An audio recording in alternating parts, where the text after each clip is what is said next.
Hai teman-teman semua, perkenalkan nama saya adalah Ervina Mulyani, saya adalah ketua kelompok dari kelompok 4. Pada hari ini, saya dan kelompok saya akan mempresentasikan salah satu materi dari pengantar ekonomi mikro yaitu kegagalan pasar.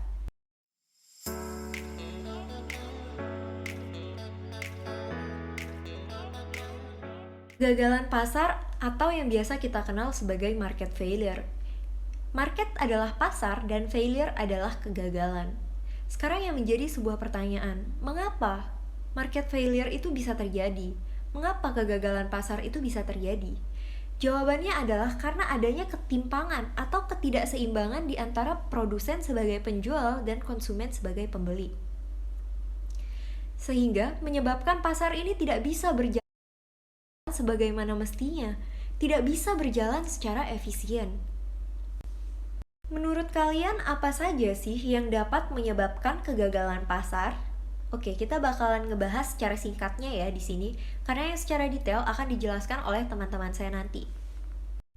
Faktor pertama yang menyebabkan kegagalan pasar adalah dampak eksternalitas. Dampak eksternalitas adalah pengaruh yang didapatkan oleh pihak ketiga oleh transaksi yang dilakukan oleh penjual dan pembeli atau produsen dan konsumen. Pihak ketiga ini tidak ada melakukan transaksi sama sekali, tetapi dia mendapatkan pengaruhnya. Dampak eksternalitas ini terbagi menjadi dua bagian, yaitu dampak eksternalitas positif dan dampak eksternalitas negatif. Faktor kedua yang menyebabkan kegagalan pasar adalah barang publik atau public goods. Jadi, barang publik ini adalah barang yang tidak ada larangan untuk menggunakannya. Dari kata publik aja kita udah bisa tahu bahwa itu bisa digunakan oleh semua orang ya, umum. Kemudian, dia juga tidak mudah habis. Faktor ketiga yang menyebabkan kegagalan pasar adalah kebijakan publik yang mempromosikan kompetisi.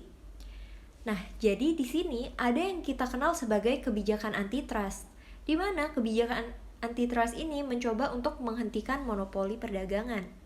Faktor keempat yang menyebabkan kegagalan pasar adalah ekuitas pendapatan atau modal, serta koefisien Gini dan kurva Lorenz. Pada kurva Lorenz, terdapat bagian yang diarsir yang merupakan besar daripada ketimpangan tersebut. Bagian horizontal pada kurva Lorenz itu menggambarkan persentase dari populasi. Sedangkan bagian vertikal itu menggambarkan persentase pendapatannya. Semakin besar luas yang diarsir, luas yang didapat dari jarak antara garis diagonal dan garis kurva Lorenz, maka ketimpangannya juga akan semakin besar, berlaku juga sebaliknya. Asymmetric information atau informasi yang asimetris. Hal tersebut dapat terjadi karena informasi yang didapat oleh produsen dan konsumen itu tidak seimbang. Jadi, misalnya ada yang dapat banyak, ada yang dapat dikit. Gambarannya seperti itu. Jadi, informasi yang mereka dapatkan itu tidak sama banyaknya. Assalamualaikum warahmatullahi wabarakatuh. Perkenalkan, nama saya Ferry Ardiansah, akan mempresentasikan tentang dampak eksternalitas positif. Dampak eksternalitas merupakan dampak yang tidak bisa dipilih atau ditolak oleh pihak ketiga karena berada di luar kontrol pihak tersebut. Eksternalitas dibagi menjadi dua bagian, yaitu eksternalitas positif dan eksternalitas negatif. Adapun pengertian dari eksternalitas positif adalah dampak yang menguntungkan dari suatu tindakan yang dilakukan oleh suatu pihak terhadap orang lain tanpa adanya kompensasi dari pihak tersebut. Dan contoh dari eksternalitas positif itu sendiri adalah keberadaan universitas. Tanpa kita sadari, keberadaan universitas dapat mengakibatkan dampak eksternalitas positif bagi pedagang kaki lima. Tanpa perlu menyewa ruko, mereka bisa berjualan di dalam maupun luar sekitaran kampus. Cuma itu saja dari saya. Sekian. Assalamualaikum warahmatullahi wabarakatuh. Selina Mertanti akan membahas tentang dampak negatif eksternalitas. Dampak negatif eksternalitas secara umum dapat diartikan sebagai dampak atau pengaruh yang dirasakan pihak luar atau orang akibat tindakan orang lain tanpa adanya kompensasi atau ganti rugi dari pihak yang merugikan. Eksternalitas timbul ketika beberapa kegiatan dari produsen dan konsumen memiliki pengaruh yang tidak diharapkan atau tidak langsung terhadap produsen dan atau konsumen lain. Eksternalitas negatif yaitu sebuah tindakan seseorang atau pihak yang dapat memberikan efek negatif bagi pihak lain. Adapun contoh eksternalitas negatif pada lingkungan yaitu polusi, perindustrian atau pabrik biasanya dapat berproses di lokasi akan memberikan eksternalitas negatif yang mana ketika perusahaan tersebut membuang limbah hasil olahan atau limbah hasil proses tersebut ke sungai yang berada di sekitar pabrik perusahaan tempat pengolahan. Hal ini menyebabkan lingkungan tercemar dan juga penduduk sekitar sungai yang akan menanggung biaya eksternal dari kegiatan tersebut. Misalnya, masalah kesehatan dan berkurangnya ketersediaan air bersih bagi masyarakat sekitar sungai. Polusi air tidak hanya ditimbulkan oleh pembuangan limbah pabrik, tetapi juga berasal dari penggunaan pestisida dan pupuk dalam proses produksi pertanian. Contoh polusi di atas merupakan eksternalitas negatif karena limbah akibat pengolahan pabrik. Secara garis besar berdampak buruk untuk lingkungan, terlebih lagi kepada masyarakat sekitar.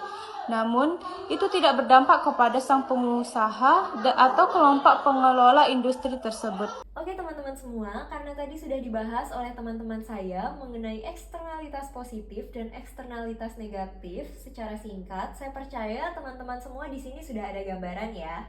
Oke, jadi kita bakalan melanjutkan materinya ke kurva eksternalitas. Pertama-tama, sebelum kita masuk ke materi ini, kita ingat kembali lagi apa itu arti dari eksternalitas. Jadi eksternalitas itu adalah pengaruh yang didapat dari pihak ketiga karena transaksi jual beli yang dilakukan oleh produsen dan konsumen. Tapi pihak ketiga ini dia tidak ada terlibat dalam transaksi ini, dia tidak ada ikut membayar, tapi dia mendapatkan pengaruhnya gitu ya. Nah, untuk di kurva eksternalitas ini, kebetulan yang saya bahas pertama yang negatif. Berarti pengaruh yang didapatkan oleh pihak ketiga ini adalah pengaruh yang negatif ya guys. Nah, saya juga percaya kalian semua di sini pasti masih ingat dong dengan materi yang pernah kita pelajari di semester 1 dulu mengenai hukum permintaan dan penawaran. Nah, di sini kita akan menggambarkan dulu nih garis supply dan garis demand-nya untuk mencari titik keseimbangan pasar. Tapi titik ini tidak efektif. Kenapa? Karena untuk eksternalitas, kita itu harus mempertimbangkan juga. Mempertimbangkan apa? Mempertimbangkan eksternalitas cost atau biaya eksternal. Jadi untuk pencarian ini, itu hanya untuk membandingkan hasil daripada titik keseimbangan pasar dan juga hasil titik yang optimum nantinya. Jadi kemudian setelah kalian gambar ini, ketemu titik keseimbangan pasarnya, kalian tambahkan garis lagi. Kalian tahu nggak kenapa garisnya itu digambarnya di sini? Jawabannya karena eksternalitasnya ini adalah eksternalitas negatif, di mana eksternalitas negatif itu jumlah produksinya itu harus diturunkan, harus dikurangi untuk meminimalisir pengaruh yang didapat oleh pihak ketiga tadi. Jadi dia jumlah optimumnya itu harus diturunkan dari yang pertama yang berada di titik keseimbangan pasar itu. Jadi setelah diturunkan ini maksudnya sudah dipertimbangkan eksternalitasnya. Nah, kemudian dari segi harga, itu harganya harus dinaikin.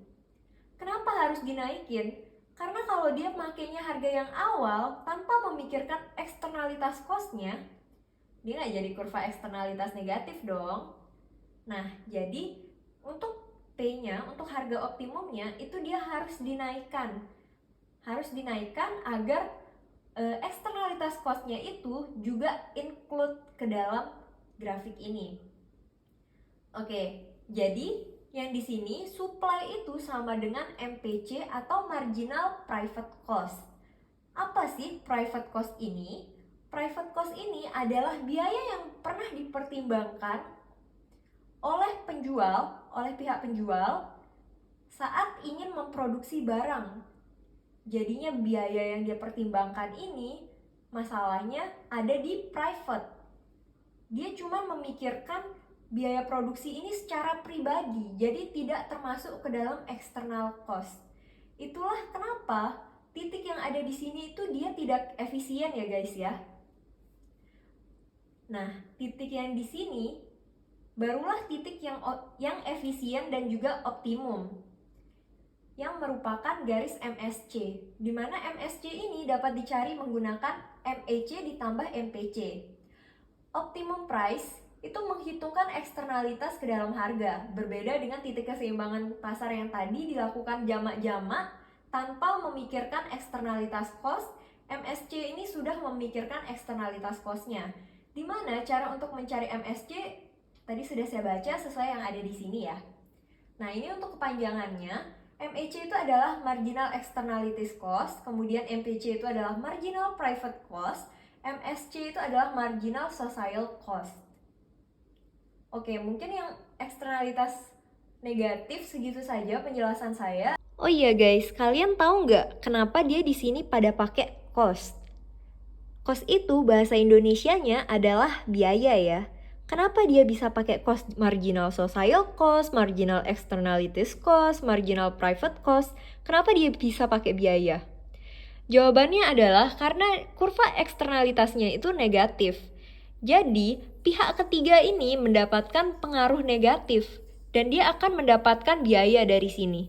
Karena jika P-nya optimum kan bakalan naik tuh. Nah, otomatis dia bakalan mendapatkan biaya eksternalitas dari MSC ini, di mana MSC dicari menggunakan MEC ditambah MPC. Oke guys, jadi karena tadi kita udah membahas mengenai kurva eksternalitas yang negatif, sekarang kita akan membahas mengenai kurva eksternalitas yang positif. Sebenarnya ini mirip banget sih sama yang tadi, cuman ada sedikit perbedaan aja. Jadi, waktu tadi kita pakai eksternalitas negatif, itu kan pakainya cost ya, di belakangnya itu C. Biaya karena dia eksternalitasnya negatif.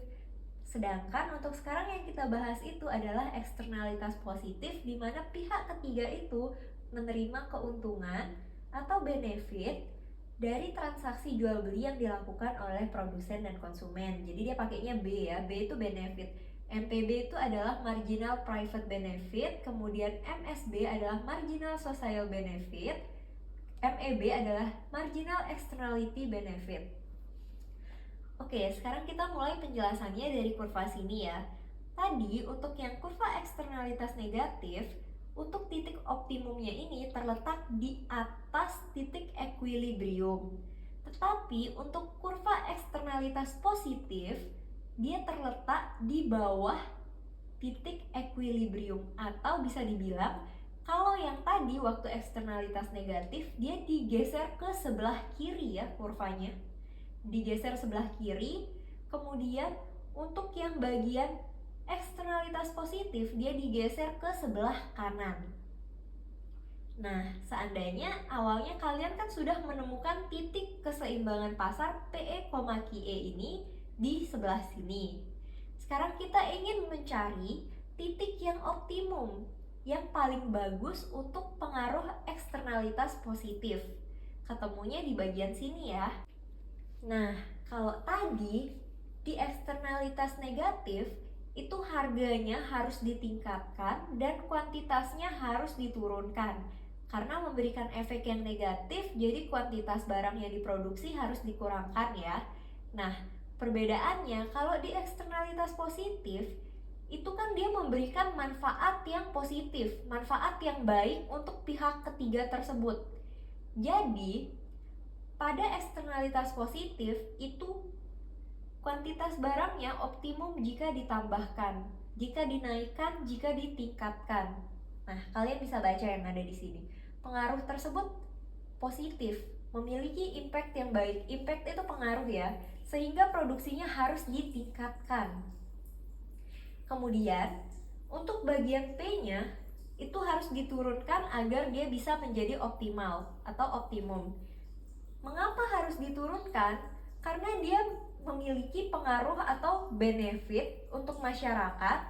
Harganya itu harus diturunkan biar bisa mendapatkan lebih banyak konsumen. Biasanya untuk eksternalitas positif ini banyak banget dilakukan sejenis seperti subsidi begitu oleh pemerintah.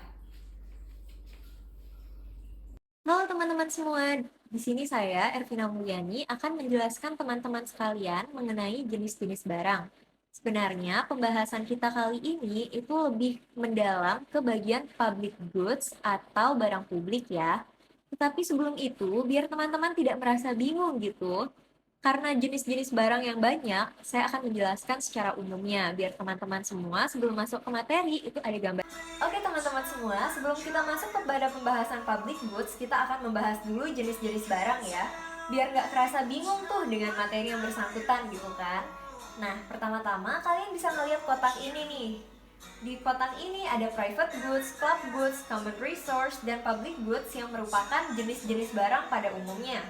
Tetapi, sebelum kita menjelaskan satu-satu mengenai barang-barang tersebut, saya akan menjelaskan terlebih dahulu mengenai excludable dan rivalry. Biar gak bingung kan ngeliat ini, rivalry itu sebenarnya apa sih? Excludable itu sebenarnya apa sih? Di sana muncul pertanyaan kan? Oke, jadi yang pertama, excludable itu adalah penggunaan barang yang dapat dilarang. Misalnya nih, anak di bawah umur yang mau beli alkohol, nggak boleh kan? Jadinya itu dapat dilarang gitu penggunaannya. Terus kalau rivalry itu, dia penggunaan barangnya dapat mengurangi jumlah awal dari barang tersebut. Jadi misalnya yang awalnya 5, setelah dibeli 2 jadi sisa 3 gitu loh. Nah, kalau untuk non-excludable dan non-rivalry, itu kebalikannya ya guys. Dari kata non aja kalian udah bisa tahu seharusnya. Oke guys, setelah kalian mengerti istilah dari excludable dan juga rivalry, sekarang kita akan masuk ke jenis-jenis barangnya ya. Untuk yang pertama, itu ada yang namanya private goods, atau jika di bahasa Indonesia kan adalah barang swasta ya. Kalian bisa lihat sisi private goods di sini itu berada di rivalry dan juga excludable ya. Berarti tandanya private goods ini penggunaan barangnya dapat dilarang dan juga penggunaan barang tersebut dapat mengurangi jumlah awal dari barang. Kemudian untuk contohnya itu ada es krim dan juga minuman keras yang pernah saya sebutkan di awal tadi. Untuk club goods, yang kedua adalah club goods. Club goods berada di bawah non-rivalry dan di samping excludable. Barang club goods ini berarti barangnya itu tidak dapat mengurangi jumlah awal dari barang tersebut karena dia ada kata non-nya ya. Dan di lain sisi dia itu excludable di mana penggunaan barang tersebut dapat dilarang. Contohnya adalah pemadam kebakaran. Pada saat terjadi kebakaran, maka pemadam kebakaran itu akan datang untuk menolong orang-orang. Pemadam kebakaran ini dapat disebut excludable karena penggunaan daripada barangnya dapat dilarang. Misalnya saat tidak ada terjadi kebakaran, tidak mungkin kan warga diperbolehkan untuk menelpon petugas daripada pemadam kebakaran? Sifat lainnya adalah non-rivalry, di mana penggunaan barang ini tidak dapat mengurangi jumlah awal dari barang tersebut. Maksudnya kayak nggak ada limit gitu loh.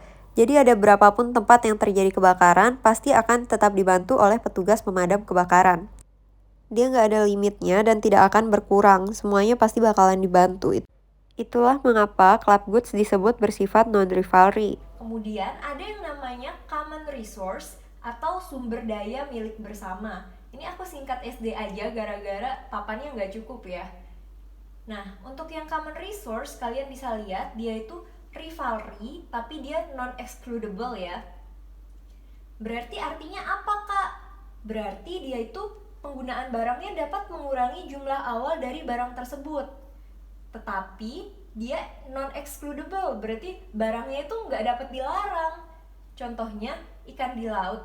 Siapapun yang mau mancing di laut, itu kan tidak ada larangan-larangannya ya kalau untuk mencari ikan saja. Ada banyak kok orang yang mancing-mancing di laut. Tetapi penggunaan barang ini dapat mengurangi jumlah awal dari barang tersebut. Jadi, seiring berjalannya waktu, ikan-ikan di laut ini terus diambil, terus dipancing. Pastinya akan mengurangi jumlah ikan yang ada di laut. Begitu. Kemudian yang terakhir adalah public goods. Public goods ini adalah barang publik ya, jika di bahasa Indonesia kan. Dia itu non-excludable dan juga non-rivalry. Jadi penggunaan barangnya itu tidak dapat dilarang dan penggunaan barang ini tidak akan mengurangi jumlah awal dari barang tersebut. Contohnya, sinar matahari. Sinar matahari ini sangat banyak ya dimanfaatkan oleh masyarakat setempat, sekitar. Bahkan hampir di seluruh dunia. Misalnya nih untuk menjemur pakaian biar cepat kering gitu kan. Atau untuk foto-foto estetik gitu. Ya, jadi itu nggak ada larangannya ya. Juga mau dipakai berapa kali pun sinar matahari ini dia jumlahnya nggak akan berkurang guys. Bismillahirrahmanirrahim. Assalamualaikum warahmatullahi wabarakatuh. Saya Rian Maulana Saputra dari kelompok 4 kelas manajemen A 2021. Baiklah, saya dari kelompok 4 akan mempresentasikan atau menjelaskan materi tentang barang publik. Barang publik ini adalah barang yang memiliki sifat tanpa persaingan ekonomi, dan maksudnya adalah dan tanpa kekhususan konsumen. Maksudnya di mana barang publik ini dapat diakses oleh semua kalangan, juga di mana ketika dikonsumsi oleh suatu individu tidak akan mengurangi kualitas yang apabila akan dikonsumsi oleh individu lain. Ciri-ciri atau karakteristik dari barang publik ini adalah adanya konsumsi tanpa persaingan, dan tidak adanya kekhususan penggunaan, juga tidak adanya persyaratan ketika akan digunakan. Barang publik merupakan jenis barang yang dapat dikonsumsi dalam jumlah yang tidak terbatas, maksudnya umum untuk semua orang dapat mengakses barang-barang tersebut. Contoh dari barang publik ini sendiri adalah baik kita di sekitar atau sekeliling kita itu terdapat sangat banyak barang publik. Seperti contoh umumnya adalah jalan raya, di mana jalan raya ini adalah merupakan sarana umum, di mana ketika satu pengendara motor ketika dia menggunakannya atau melintasi jalan raya tersebut, maka ketika digunakan oleh kendaraan lain atau pesepeda motor yang lain, itu tidak akan mengurangi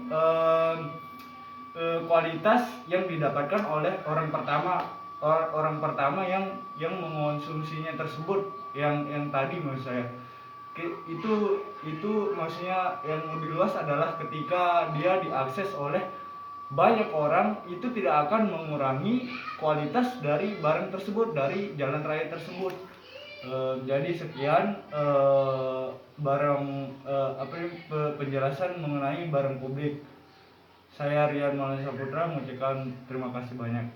Sekian. Perkenalkan, nama saya Denny Kasmalu Aminul Hadi. Di sini saya akan menjelaskan tentang kebijakan publik untuk mempromosikan kompetisi.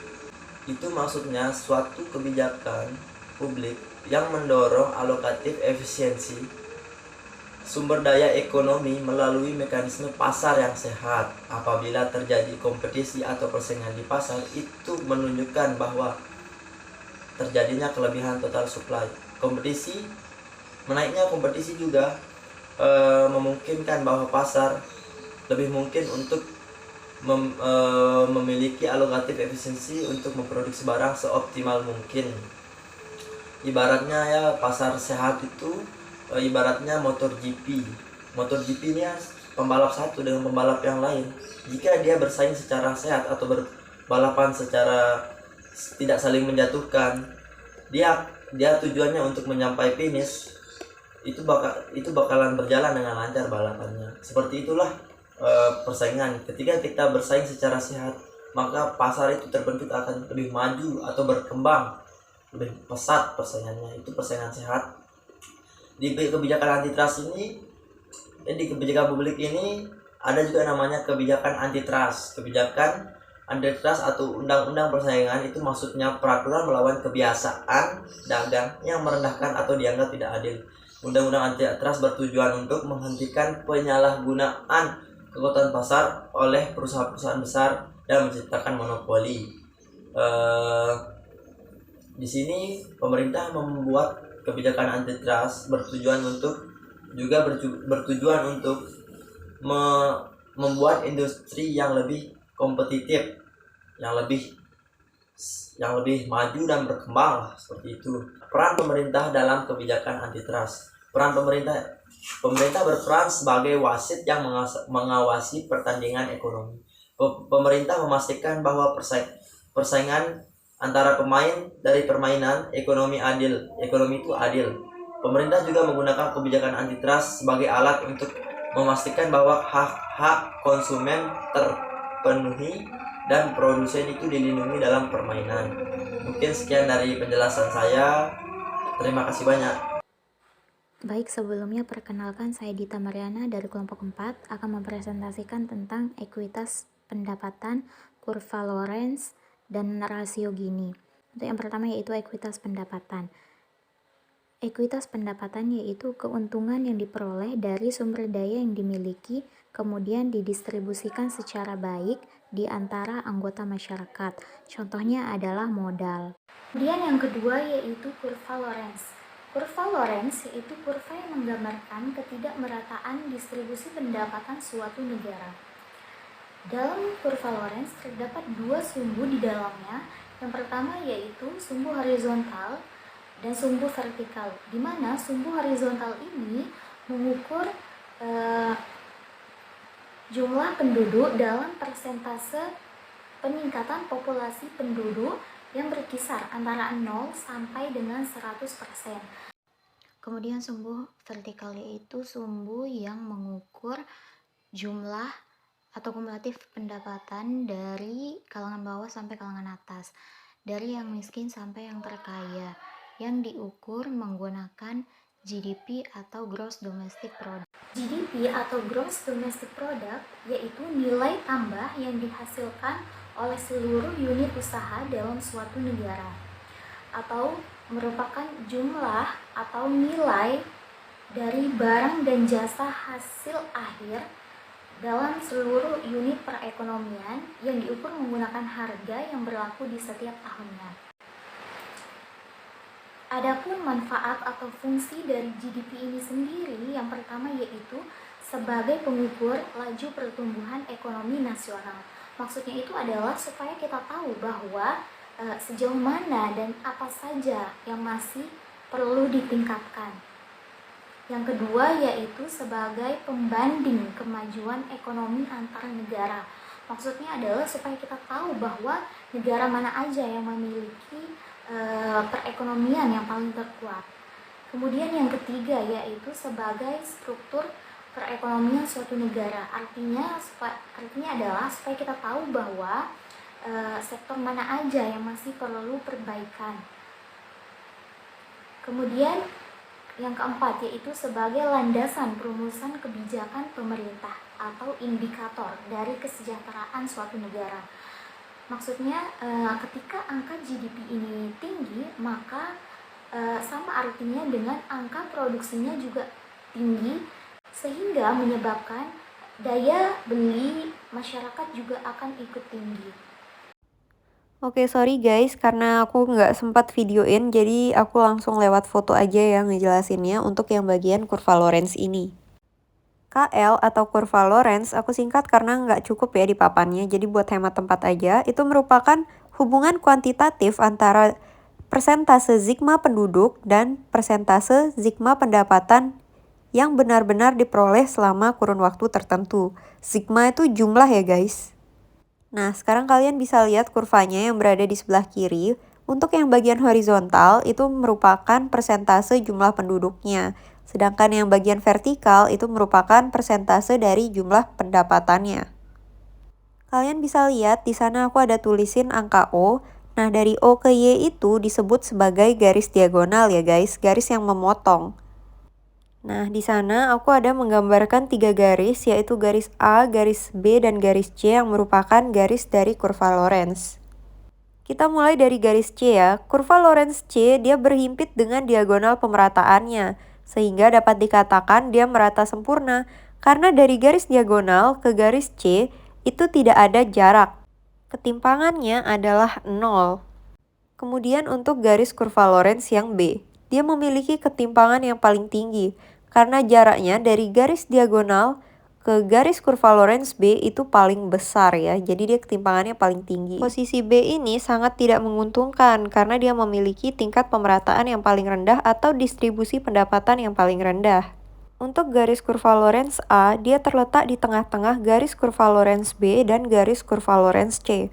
Otomatis dari segi pemerataan, Dan ketimpangan dia juga berada di tengah-tengah garis kurva Lorenz B dan garis kurva Lorenz C. Nah, biar kalian gak bingung, aku langsung ngasih contoh aja deh, sesuai dengan yang aku tulis di sebelah kiri. Seandainya sebuah negara itu memiliki persentase pendapatan 40%.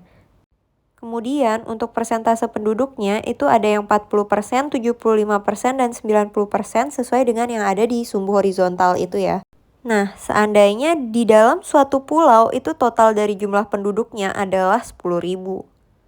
Yang mana jika kita hitung jumlah penduduknya, jika 40% itu berarti 4.000 orang, 75% itu berarti 7.500 orang, 90% itu berarti 9.000 orang.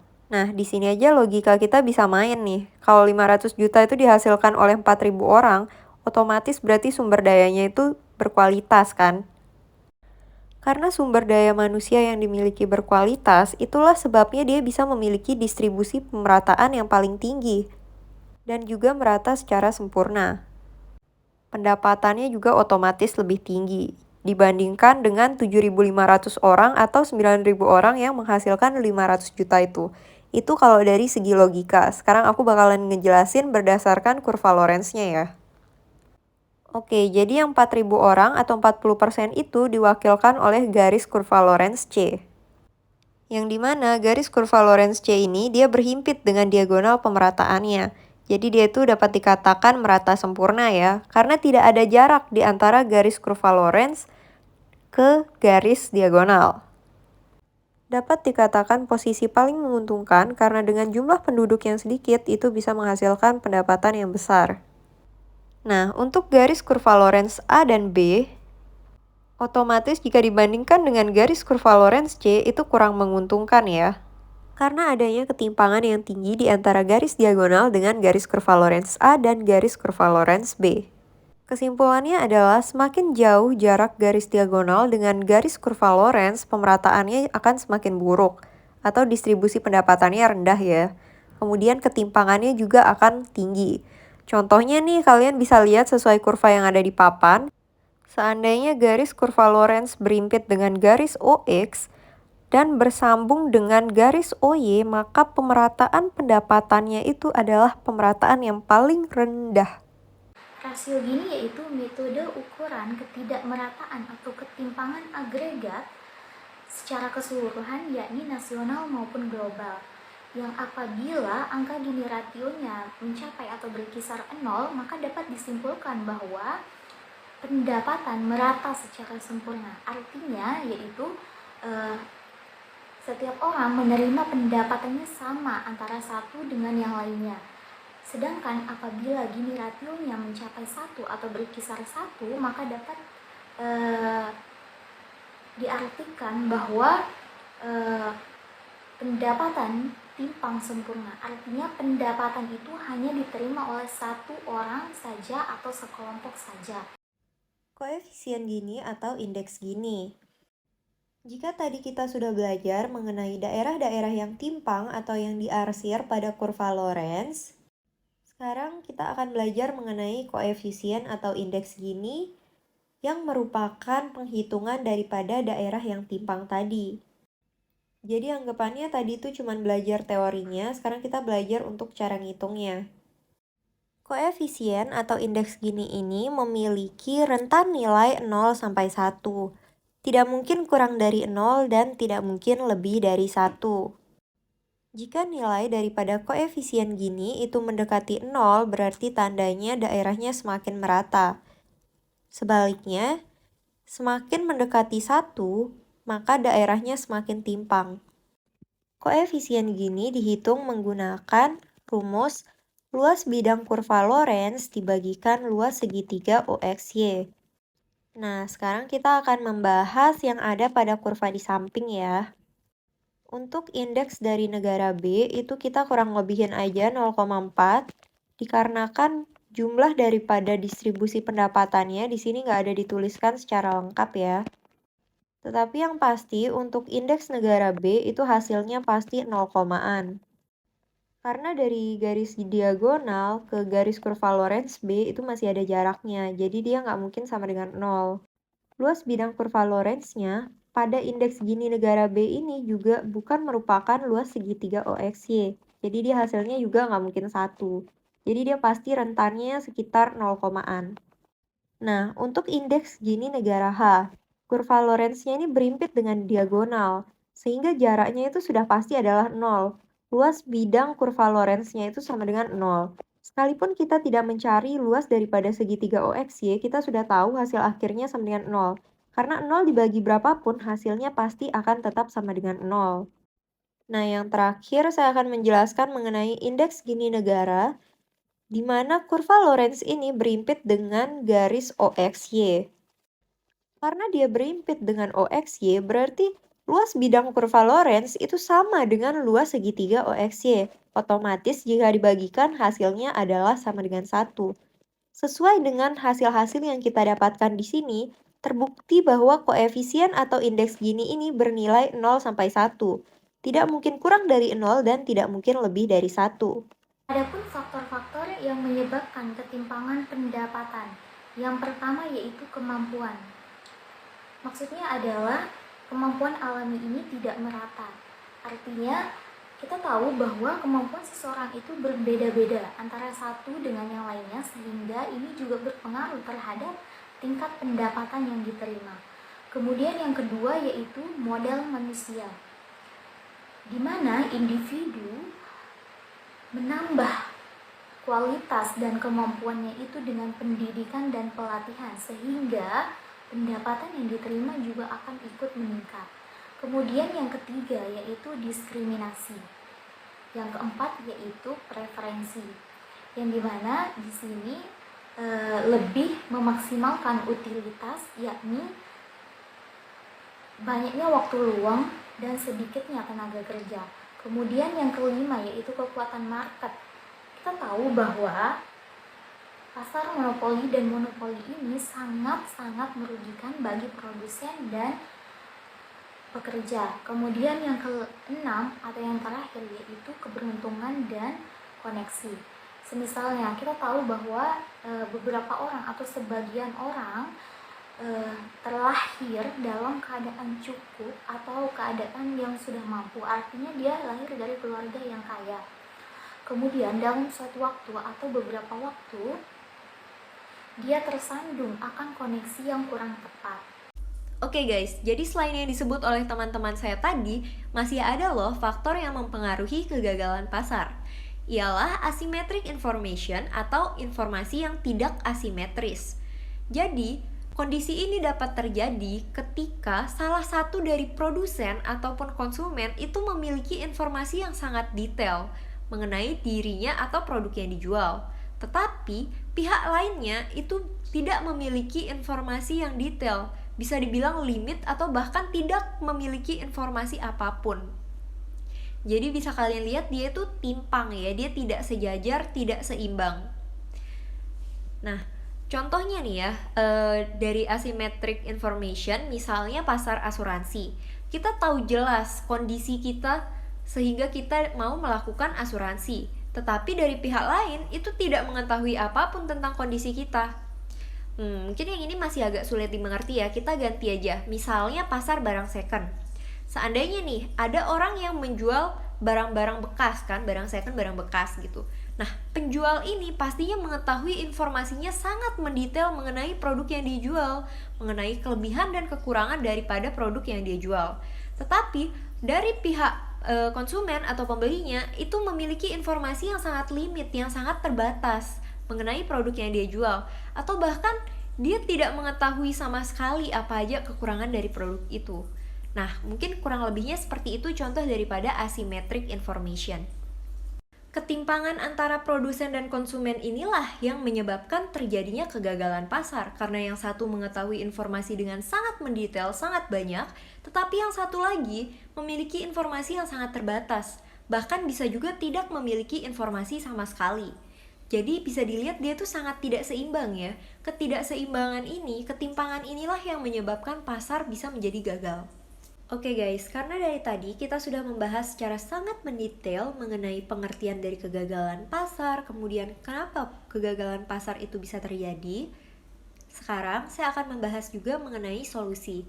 Solusi ini dilihat dari sudut pandang pemerintah ya, gimana sih caranya untuk mengatasi kegagalan pasar ini. Yang pertama adalah dengan cara menerapkan pajak Pigovian, di mana pajak Pigovian ini dia mengenakan pajak kepada semua kegiatan ekonomi yang menghasilkan eksternalitas negatif. Dengan pajak Pigovian ini, otomatis juga biaya eksternalitas pada kurva eksternalitas negatif itu sudah terhitung. Jika tadi kita sudah membahas mengenai pajak, sekarang kita akan membahas lawan dari pajak yang juga dapat mengatasi kegagalan pasar. Oke, jadi yang tadi saya maksud adalah subsidi, di mana penurunan harga terjadi pada kurva eksternalitas positif yang dapat membuat pemerintah melakukan subsidi terhadap warga setempat. Dengan penurunan harga pada eksternalitas positif, tentu saja ada banyak banget masyarakat yang dapat terbantu. Selain pajak dan subsidi, masih ada satu lagi nih solusi yang dapat dilakukan oleh pemerintah untuk mengatasi kegagalan pasar. Ialah regulasi. Jadi, pada tingkat emisi, kuota produksi dan standar kesehatan dapat membantu penyelesaian pada masalah eksternalitas.